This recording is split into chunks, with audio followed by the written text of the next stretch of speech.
Hello dear students, स्वागत है आप सभी का हमारे इस video lecture some basic concepts of chemistry which is chapter first of standard 11। पिछले वीडियो में हम लोग सीख रहे थे लिमिटिंग रिएजेंट, જેને ગુજરાતીમાં સીમિત પ્રક્રિયક એવું કહેવાય છે. And now in this video we are going to discuss about the same topic limiting reagent, but उसके कुछ क्वेश्चंस हम लोग सोल्व करेंगे ताकि हमें पता चले कि किस तरह से लिमिटिंग रिएजेंट से रिलेटेड क्वेश्चंस पूछे जाते हैं. आज जो भी क्वेश्चंस हम लोग देखने वाले हैं वो आपको टेक्स्ट बुक में नहीं मिलेंगे, लेकिन फिर भी इस टाइप के क्वेश्चंस एग्जाम्स में होते हैं. तो ये एग्जाम्पल देखकर आपको पता चल जाएगा कि किस तरह से क्वेश्चंस पूछे जाते हैं. टेक्स्ट बुक को अगर हम लोग प्रिपेयर करें तो वो सफिशिएंट नहीं है, हमें कुछ और भी सीखना पड़ सकता है. और जैसे कि मैंने आपको बताया था कि मैं इस वीडियो में आपको कुछ बुक्स भी सजेस्ट करूंगा जो कि हमारी प्रिपरेशन के लिए हमें उपयोगी बन सके. तो पहले 2-3 एमसीक्यू सोल्व कर लेते हैं और फिर हम डिस्कस करेंगे कौन कौन सी बुक्स अवेलेबल है, कौन सी हम कर सकते हैं, कौन सी हमें करनी चाहिए. तो पहले सोल्व करते हैं ये क्वेश्चन आपके सामने है. मैं पहले आपको क्वेश्चन समझा देता हूँ. यहाँ पर एक केमिकल रिएक्शन दिया गया है जो कि बैलेंस्ड केमिकल इक्वेशन है. यहाँ पर सभी जगह कोएफिशिएंट्स लिखे हुए. अगर बैलेंस्ड ना हो तो आपको पहले बैलेंस करना होगा. तो here the chemical reaction is already balanced and we are asked that if we start reaction with 1 mole ammonia and 1 mole O2 then which of these options is correct? એવું આપણે ફાઇન્ડ કરવાનું છે. બે એક mall લઈને reaction કરીએ તો એક વાત તો નક્કી થઈ ગઈ કે આ પણ 1 મોલ લેવાનું છે ને આ પણ 1 મોલ લેવાનું છે. હવે જુઓ જરાક ધ્યાનથી. Here 4 mall ammonia is reacting with 5 mol O2 to produce this much mol NO and this much mol H2O. તો એક વાત તો નક્કી કે 4 મોલ એમોનિયાની સાથે વપરાતા ઓક્સિજન કેટલા? 5 mall. That means the amount of oxygen consumed is more than that of ammonia. Ammonia જેટલો વપરાય છે એના કરતા ઓક્સિજન વધુ વપરાય છે. પરિસ્થિતિ આવી આપણને ખબર પડે, આ 4 વપરાય તો આ 5 વપરાય ગઈ છે. હવે અહીંયા કેવી કન્ડિશન છે? If we start the reaction with 1 mol ammonia and 1 mol O2, that means આ પણ 1 મોલ લીધું છે ને આ પણ 1 મોલ લીધું છે. જો બે 1 મોલ જ લીધા હોય તો નિયમ તો એવો છે સમીકરણને જોઈને કે આ જેટલા વપરાય એના કરતા વધુ વપરાય છે. આનો અર્થ એવો થયો કે આને જો તમારે 1 મોલ વાપરવું હોય તો આ 1 મોલ કરતા વધુ તમારે લેવું પડે. પણ અહીં કેટલું આપેલું છે એ પણ 1 મોલ જ. આનો અર્થ એવો થયો કે if we take 1 mol ammonia and 1 mol O2 and start this chemical reaction, then O2 will consume first. Oxygen સૌથી પહેલા વપરાઈ જશે. શું કામે? તો કે નિયમ પ્રમાણે જેટલો એમોનિયા વપરાય એના કરતા ઓક્સિજન જાજો વપરાય છે. હવે લીધા છે બે સરખા તો બધો એમોનિયા તો વપરાવાનો નથી, કારણ કે ઓક્સિજન વેલો ખાલી થઈ જશે એટલે રિએક્શન સ્ટોપ થઈ જશે. સો in this condition this O2 is our limiting reagent. પહેલા તો આ નક્કી થઈ ગયું કે ઓક્સિજન અહીંયા લિમિટિંગ રિએજન્ટ બનશે. શું કામે? તો કે આના કરતા જાજુ વપરાય છે અને લીધા છે બે પાસે 1 મોલ છે એટલે આપણો ઓક્સિજન લિમિટિંગ રિએજન્ટ છે. એટલું આપણે નક્કી કરી લીધું. હવે આપણે ઓપ્શન જોઈએ અને પછી સાચો જવાબ પસંદ કરીએ. All ammonia will B consume. બધો જ એમોનિયા વપરાઈ જશે એવું કહે છે. જો તમે આ બે લઈને વાત કરો ભાઈ, હમણાં જ આપણે કીધું લિમિટિંગ રિએજન્ટ કોણ? ઓક્સિજન. એટલે કે બધુંય વપરાય કોણ જશે? ઓક્સિજન. તો all ammonia will be consumed એ ઓપ્શન તો ખોટો બને. તો આ આપણો ખોટો ઓપ્શન છે. ચાલો બીજું. 1 mol H2O will be produced. હવે નીપજો બાજુ જોવાનું. આ એમ કે છે 1 mol H2O બનશે. હવે ચેક કરીએ. જુઓ આ લિમિટિંગ રિએજન્ટ છે એટલે એના થ્રુ જ આપણે બધી વાત નક્કી કરવાની. હવે આને ભૂલી જાવ.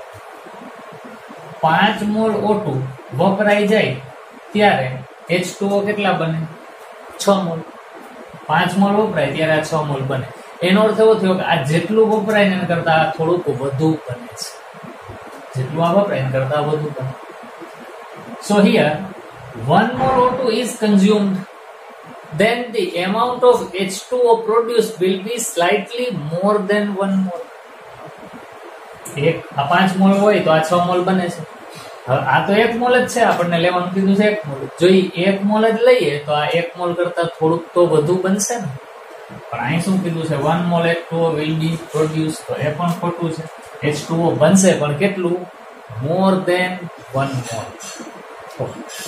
ત્રીજો ઓપ્શન ચેક કરીએ 1 mall NO will be produced. NO કેટલું બને છે એ જુઓ. રિએક્શન એવું કહે છે કે 5 mall O2 if consumed then it will produce 4 mall of NO.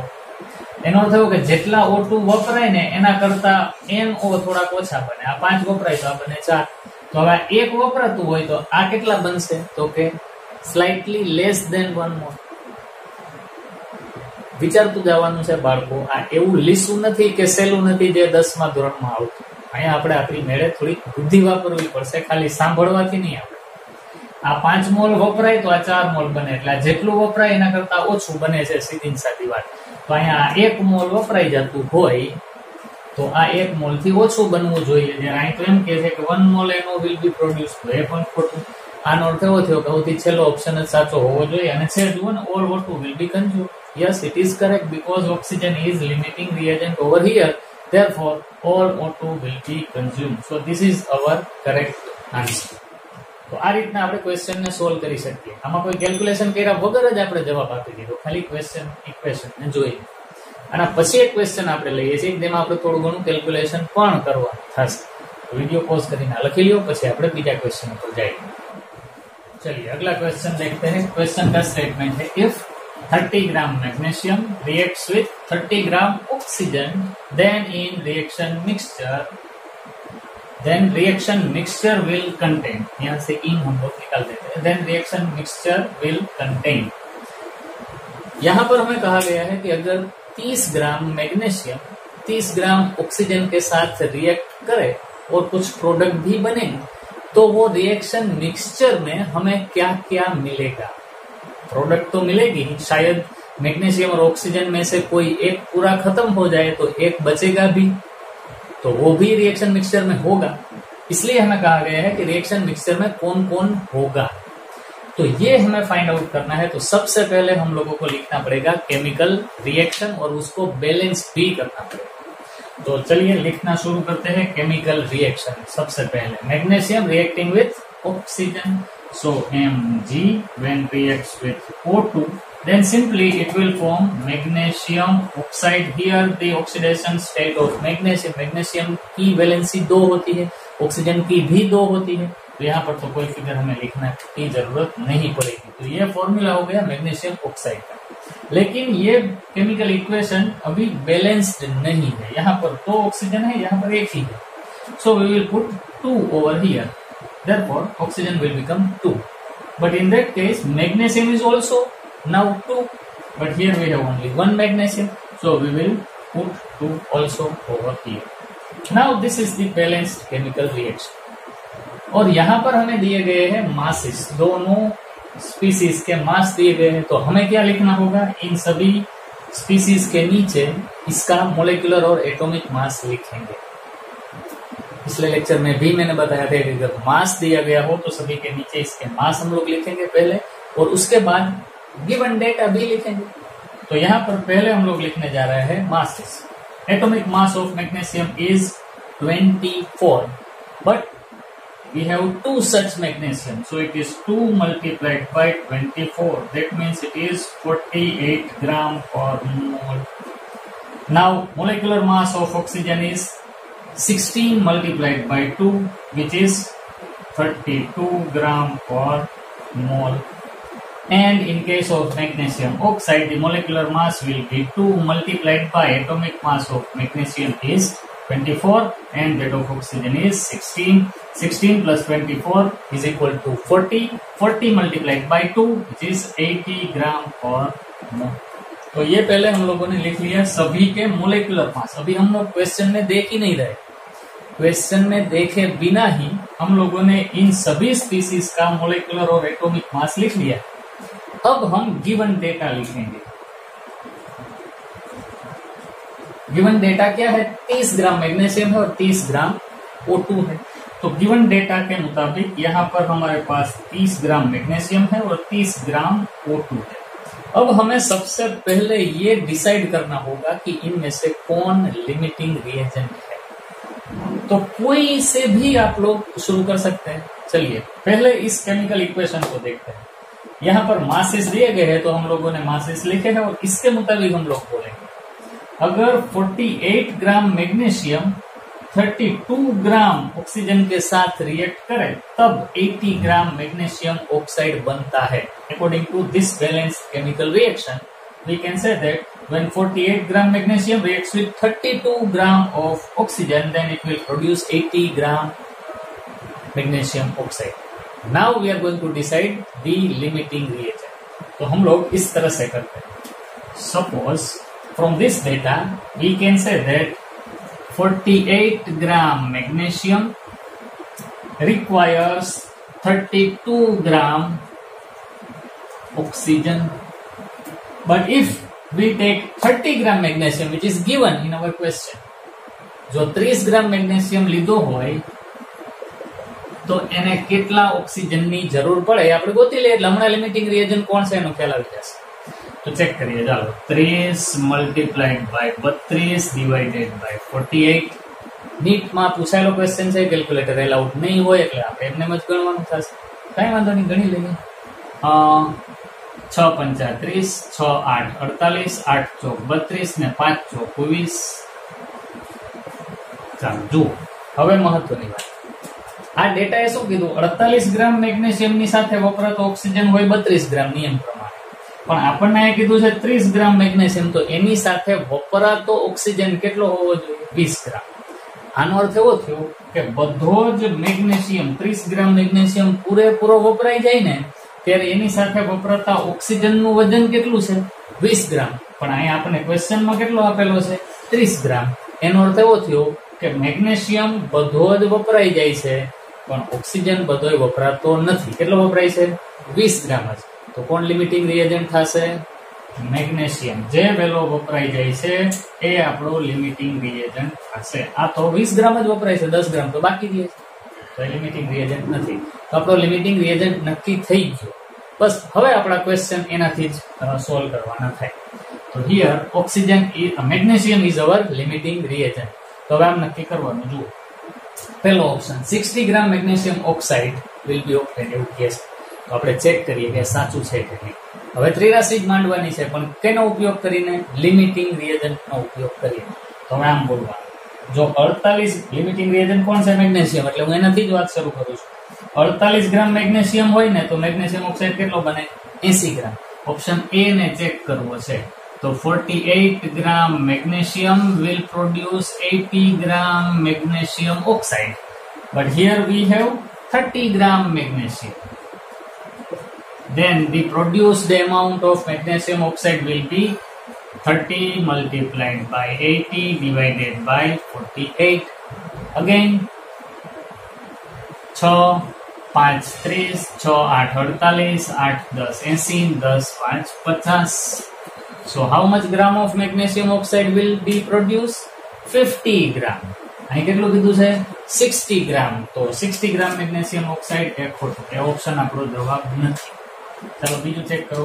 50 gram magnesium oxide and 10 gram O2 will remain in our reaction mixture, એવું કહે છે. તો હા 50 ગ્રામ મેગ્નેશિયમ ઓક્સાઇડ તો બને જ છે, હમણાં ચેક કર્યું, એ ઓપ્શન વખતે જ ચેક કરી લીધું હતું. તો 50 ગ્રામ તો મેગ્નેશિયમ ઓક્સાઇડ બને જ છે, પણ મિક્સચરમાં 10 ગ્રામ O2 પણ છે. એનો અર્થ એવો થયો કે ઓક્સિજન વપરાયા વગરનો 10 ગ્રામ રહે છે. આ તો સાચું જ છે. જુઓ ને કેટલો વપરાય છે? 20 ગ્રામ. હતો કેટલો? 30. તો બાકી કેટલો રહેશે? 10 ગ્રામ. બસ તો આ બી ઓપ્શન આપણો સાચો જવાબ છે. મિક્સચરમાં બનેલું 50 ગ્રામ મેગ્નેશિયમ ઓક્સાઇડ હશે અને ન વપરાયેલો 10 ગ્રામ O2 પણ હશે. તો આ સાચો જવાબ છે. બાકીના બધા ખોટા હશે, છતાંય આપણે ચેક કરવું છે શીખવા માટે. 20 ગ્રામ મેગ્નેશિયમ ઓક્સાઇડ મિક્સચરમાં હશે, એ ખોટું છે. 50 ગ્રામ હશે અને 5 ગ્રામ O2 બાકી રહેશે, એ પણ ખોટું છે. 10 ગ્રામ બાકી રહેશે. ચાલો 10 ગ્રામ મેગ્નેશિયમ બાકી રહે છે મિક્સચરમાં, એવું આપીએ. Magnesium is a limiting reagent. એ તો પૂરેપૂરો વપરાઈ જશે, બાકી કઈ રહેશે જ નહીં. તો અહીંથી જ ખોટું થઈ ગયું. 50 ગ્રામ મેગ્નેશિયમ ઓક્સાઇડ બને છે એટલો પોર્શન સાચો છે, પણ આ ભાગ તો ખોટો છે ને, એટલે આખો ઓપ્શન ખોટો થઈ જાય. આ રીતના બી એ આપણો જવાબ બનશે. તો આ બે એક્ઝામ્પલ મેં તમને આપ્યા બાળકો. વિડીયો પોઝ કરીને પેલા લખી લો અને આના ઉપરથી તમે એ શીખવાનો પ્રયત્ન કરો કે text book is not sufficient to learn. શીખવા માટે ચોપડી પૂરતી નથી. આ મેં બીજી બુકમાંથી તમને ક્વેશ્ચન્સ આપેલા છે. ઓકે, ચાલો નેક્સ્ટ ક્વેશ્ચન જોઈએ. If 0.30 mol zinc are added to 0.52 moles of HCl, then the moles of H2 formed are. જો 0.30 મોલ ઝિંક ને 0.52 મોલ HCl સાથે પ્રક્રિયા કરાવવામાં આવે તો હાઇડ્રોજન કેટલા મોલ બને? તો આના માટે સૌથી પહેલા તો આપણે સમીકરણ લખવું પડે. ઝિંક ની રિએક્શન HCl સાથે થાય તો આ બેનું સંયોજન બને ZnCl2. આની સંયોજકતા 2 હોય એટલે અહીંયા આવશે બગડો ZnCl2 પ્લસ H2. તો હવે અહીંયા સમીકરણને પહેલા સંતુલિત કરવું પડશે. અહીંયા ઝિંક ની આરે ક્લોરીન કેટલા જોડાયેલા છે? 2. અહીંયા ક્લોરીન તો એક જ દેખાય છે. આનો અર્થ એવો થયો કે જો આપણે અહીંયા 2 મૂકીએ તો ક્લોરીન 2 થઈ ગયા, હાઇડ્રોજન 2 થયા, તો અહીંયા 2 છે. તો હવે આ સંતુલિત સમીકરણ છે. હવે જુઓ તો આ સમીકરણ એવું કહે છે કે 1 મોલ ઝિંક એ 2 મોલ HCl હારે પ્રક્રિયા કરે છે ત્યારે 1 મોલ H2 બને છે. જેટલો ઝિંક વપરાય એના કરતા HCl ડબલ વપરાય ને ત્યારે 1 મોલ H2 બને છે. હવે અહીં શું કીધું છે? 0.30 મોલ ગિવન ડેટા, આપેલો ડેટા એમાં શું છે? 0.30 મોલ. તો આનો અર્થ એવો થયો કે તો એની સાથે HCl કેટલું વપરાવવું જોઈએ? આનાથી ડબલ. આ 1 મોલ હતું તો એની હારે 2 મોલ વપરાતું હતું, તો અહીં 0.30 છે તો આ આવવું જોઈએ 0.60 મોલ HCl. ત્યારે આ જેટલા મોલ હોય એટલા જ મોલ H2 બનતો હતો. તો પછી 0.30 મોલ હોય તો અહીંયા 0.30 મોલ H2 બને. પણ કઈ કન્ડિશનમાં? જ્યારે આપણી પાસે HCl 0.60 મોલ હોય તો જુઓ તો અહીંયા HCl કેટલું છે? 0.52 મોલ જ છે. આનો અર્થ એવો થયો કે આપણી પાસે HCl નું પ્રમાણ જેટલું હોવું જોઈએ એટલું નથી, આપણે લેવાનું થાય 0.52 મોલ. ધેટ મીન્સ આના સામે જેટલા HCl ની જરૂર હોય એના કરતા ઓછો છે. એનો અર્થ એવો કે HCl વેલો ખાલી થઈ જવાનો. તો HCl will be a limiting reagent. તો આપણે 83 HCl ને ધ્યાનમાં રાખીને માંડવાની, એટલે this is our limiting reagent. તો હવે આપણે ક્રોસ મલ્ટીપ્લિકેશન આવું લખશું કે if we have 2 mol HCl then it will give us 1 mol H2. But here we have only 0.52 mol HCl. Then the amount of H2 will be, હવે જુઓ તો આ 2 મોલ તો આ 1 મોલ બને એટલે આનું અડધું આ બને છે. તો બસ આનું અડધું, તો 0.52 ના અડધા થાય 0.26 મોલ H2. આ આપણો જવાબ બનશે. તો C will be our answer.